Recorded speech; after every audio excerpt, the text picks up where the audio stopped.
Assalamualaikum warahmatullahi wabarakatuh. Perkenalkan, nama saya Muhammad bin Firdaus. Saya dari Fakultas Sains dan Teknologi, Program Pendidikan Jurusan Arsitektur dengan NIM 20606110079. Di sini saya akan menjelaskan tentang artikel makna pembukaan Undang-Undang Dasar 1945 dari mata kuliah Arsitektur Pancasila yang diawasi dengan dosen pengampu Muhammad Kamiluzaman. Baik, yang pertama adalah pengertian Undang-Undang Dasar 1945. Undang-undang negara adalah peraturan perundang-undangan yang tertinggi dalam negara dan merupakan hukum dasar tertulis yang mengikat berisi aturan yang harus ditaati. Jadi undang-undang dibuat adalah untuk ditaati. Hukum dasar negara meliputi keseluruhan sistem ketatanegaraan yang berupa kumpulan peraturan yang membentuk negara dan mengatur pemerintahannya.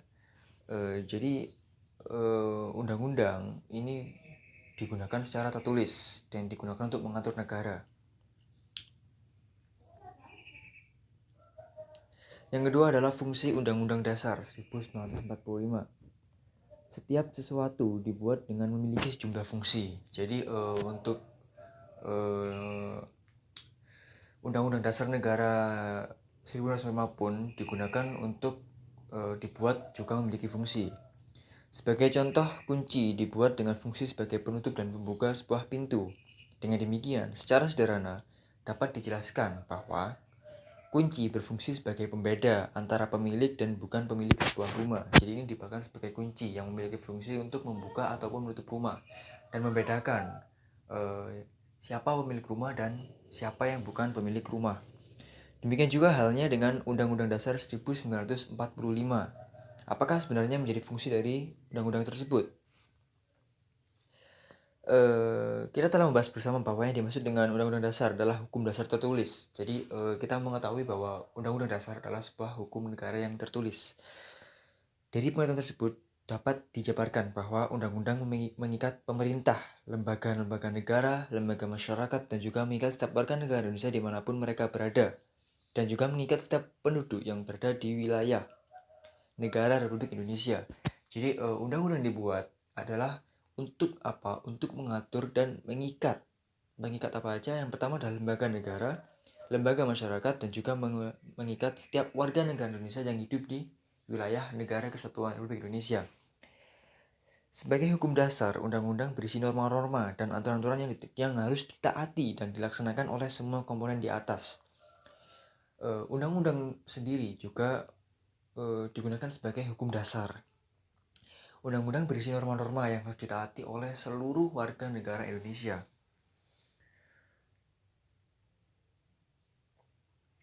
Dalam kedudukan yang demikian, undang-undang dalam kerangka tata urutan perundangan atau hierarki perundang-undangan Indonesia menempati kedudukan yang tertinggi. Jadi Undang-Undang 1945 ini di Indonesia menempati posisi tertinggi. Dalam artian apa? Dalam artian sebuah peraturan, karena semua peraturan Indonesia itu berlandaskan dan berdasarkan pada Undang-Undang 1945, seperti itu. Yang kedua adalah makna undang-undang. Makna Undang-Undang 1945 yang pertama adalah ada makna yang terkandung dalam undang-undang yang harus diketahui, terutama pada pembukaan. Pembukaan undang-undang memiliki 4 alinea yang memiliki makna tertentu. Jadi dalam undang-undang dasar, khususnya di pembukaan, terdapat 4 alinea yang memiliki 4 makna sendiri. Yang pertama adalah alinea pertama. Yang pertama memiliki arti keteguhan bangsa Indonesia dengan membela kemerdekaan melawan penjajah dalam segala bentuk. Jadi di dalam alinea pertama ini menjelaskan bahwa bahasa Indonesia itu teguh dalam artian apa? Teguh dalam membela kemerdekaan.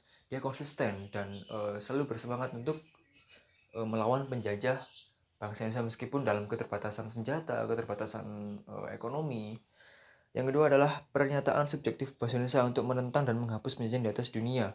Di sini secara tegas bahwa Indonesia menyatakan bahwa dia itu menghapus dan menentang penjajahan di atas dunia. Jadi mengatakan dengan lantang bahwa menghapus penjajahan di atas dunia. Yang ketiga adalah pernyataan objektif bahasa Indonesia bahwa penjajahan tidak sesuai dengan prinsip dan berkeadilan. Di dalam alinea pertama juga menjelaskan bahwa Indonesia itu mengatakan dengan tegas bahwa penjajahan itu tidak sesuai dengan berkemanusiaan dan berkeadilan, yang jelas-jelas menentang keadilan dan kemanusiaan seseorang. Dan untuk kalian yang pertama, yang terakhir adalah menjelaskan tentang pemerintah Indonesia mendukung kemerdekaan bagi setiap bangsa Indonesia untuk berdiri sendiri. Jadi di sini pemerintah Indonesia itu mendukung kemerdekaan bagi setiap bangsa, di mana Indonesia juga berada di posisi yang mendukung bangsa-bangsa yang sedang dijajah agar bisa merdeka dan berdiri di atas kekuasaan bangsanya sendiri. Yang kedua adalah alinea kedua. Di sini alinea kedua menjelaskan tentang kemerdekaan yang dicapai oleh bangsa Indonesia merupakan hasil perjuangan berkekan melawan penjajah. Jadi di sini Indonesia itu menyatakan bahwa ini adalah aku dan ini adalah Indonesia yang telah aku perjuangkan dengan segenap bangsa dan tanah airku. Ini hasil dari perjuanganku melawan penjajah hingga aku mendapatkan sebuah kemerdekaan di atas negaraku sendiri. Indonesia menyatakan dengan lantang hal tersebut. Yang kedua adalah adanya momentum yang harus dimanfaatkan untuk menyatakan kemerdekaan. Jadi kemerdekaan tidak selalu didapat dengan cara yang mudah, bahkan untuk mengumumkannya, karena Indonesia juga memerlukan waktu dan memerlukan waktu yang tepat untuk mengumumkan kemerdekaannya. Yang ketiga adalah bahwa kemerdekaan bukanlah akhir perjuangan, tetapi harus diisi dengan mewujudkan negara Indonesia yang merdeka, bersatu, berdaulat, dan makmur. Jadi di sini menyatakan bahwa Indonesia setelah melakukan proklamasi kemerdekaan itu tidak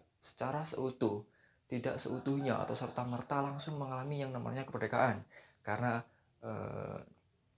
seperti kata Bung Karno bahwa beliau berat melawan penjajah, namun kita sebagai generasi muda merupakan perjuangan yang lebih berat karena kita melawan bangsa sendiri. Dan inilah fungsi keberadaan kita, yaitu mengisi sebuah kemerdekaan agar kemerdekaan akan tetap terus berada di Indonesia. Selanjutnya adalah alinea ketiga. Yang pertama adalah motivasi spiritual yang luhur, bahwa kemerdekaan kita adalah berkat rahmat Allah yang Maha Kuasa. Jadi alinea ketiga ini mendekatkan kita kepada Sang Pencipta, di mana kemerdekaan ini tidak serta-merta karena perjuangan kita, tidak serta-merta karena kerja keras kita, karena ini juga ada dukungan dan bantuan secara spiritual, yaitu dari Tuhan Yang Maha Esa. Yang kedua adalah keinginan yang didambakan oleh segenap manusia dalam satu kehidupan yang berkesinambungan antara kehidupan material dan spiritual dan kehidupan dunia maupun akhirat. Jadi kemerdekaan ini itu tidak hanya diharapkan di kehidupan nyata, namun di kehidupan akhirat juga diharapkan oleh Indonesia dan didambakan untuk kemerdekaan ini. Yang ketiga adalah adanya pengukuhan pernyataan proklamasi. Jadi di pembukaan Undang-Undang Dasar alinea ketiga juga dijelaskan tentang pengukuhan pernyataan proklamasi, menegaskan kembali bahwa Indonesia itu merdeka secara hukum dan secara tertulis. Dan yang terakhir adalah alinea keempat. Terkandung fungsi dan sekaligus tujuan negara Indonesia, yaitu melindungi segenap bangsa Indonesia dan seluruh tumpah darah Indonesia, mewujudkan kesejahteraan umum, mencerdaskan kehidupan bangsa, serta ikut melaksanakan ketertiban dunia yang berdasarkan kemerdekaan, perdamaian abadi, dan keadilan sosial. Jadi di alinea keempat ini menegaskan kembali bahwa tujuan negara Indonesia yaitu yang pertama, melindungi segenap bangsa Indonesia dan seluruh tumpah darah Indonesia. Jadi ketika merdeka, Indonesia menyatakan bahwa dirinya akan melindungi segenap bangsa Indonesia dan seluruh tumpah darah Indonesia. Jadi di dalam negara Indonesia yang sudah dinyatakan merdeka, di situ pula Indonesia menyatakan bahwa dia itu sanggup untuk melindungi segenap bangsa Indonesia atas dasar hukum, yaitu Undang-Undang Dasar 1945. Yang kedua adalah memajukan kesejahteraan umum, di mana ini menyangkut tentang perekonomian, kesejahteraan umum, baik maupun dari masyarakat kelas menengah ataupun masyarakat kelas ke bawah. Mencerdaskan kehidupan bangsa, di mana sekarang pendidikan adalah yang utama, di mana bangsa yang kuat adalah bangsa yang memiliki pendidikan yang mumpuni, di mana sekarang kualitas suatu negara juga dilihat dari seberapa kualitas standar pendidikan yang ada di negara tersebut. Selanjutnya adalah serta ikut melaksanakan ketertiban dunia yang berdasarkan kemerdekaan. Jadi di Indonesia ketika sudah merdeka, Indonesia juga menyatakan bahwa dia itu sanggup dan bersedia untuk melaksanakan ketertiban dunia. Salah satunya adalah mengikuti organisasi PBB, di mana Indonesia juga ikut melaksanakan ketertiban dunia di sana, membantu negara-negara yang sedang berseteru, mengadakan diplomasi dengan negara lain seperti itu. Selanjutnya adalah perdamaian abadi dan keadilan sosial. Indonesia juga mengharapkan dan mendambakan dari kemerdekaannya bisa menimbulkan perdamaian abadi bagi seluruh dunia, termasuk negaranya sendiri, dan keadilan sosial. Karena maraknya mengambil contoh dari penjajahan yang telah dilakukan kepada bangsa Indonesia, menghadirkan benar pada Indonesia untuk menghadirkan keadilan sosial bagi seluruh rakyat Indonesia. Selanjutnya adalah kemerdekaan bangsa Indonesia yang disusun dalam suatu Undang-Undang Dasar 1945. Di Undang-Undang juga menyatakan bahwa kemerdekaan Indonesia yang disusun dalam suatu Undang-Undang Dasar 1945 itu sendiri. Selanjutnya adalah sistem pemerintahan negara itu berdasarkan kedaulatan rakyat. Jadi di Undang-Undang Dasar 1945, khususnya di pembukaan alinea keempat, menjelaskan bahwa pemerintah negara itu didasarkan atas kedaulatan rakyat. Jadi untuk rakyat, oleh rakyat, dan dari rakyat, seperti itu. Jadi kekuasaan tertinggi adalah di tangan rakyat, seperti itu. Dan yang terakhir adalah menjelaskan tentang dasar negara, yaitu Pancasila. Kesimpulannya, Undang-Undang Dasar Negara adalah peraturan perundang-undangan yang tertinggi dalam negara. Undang-undang digunakan untuk mengikat masyarakat dan memiliki strata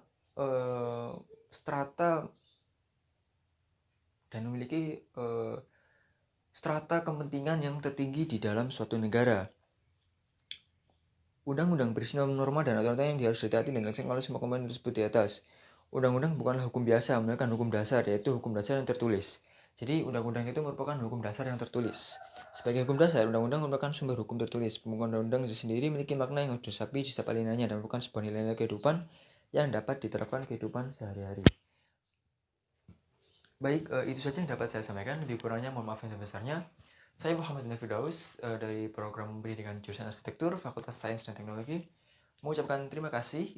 Mohon maaf yang sebesarnya. Wassalamualaikum warahmatullahi wabarakatuh.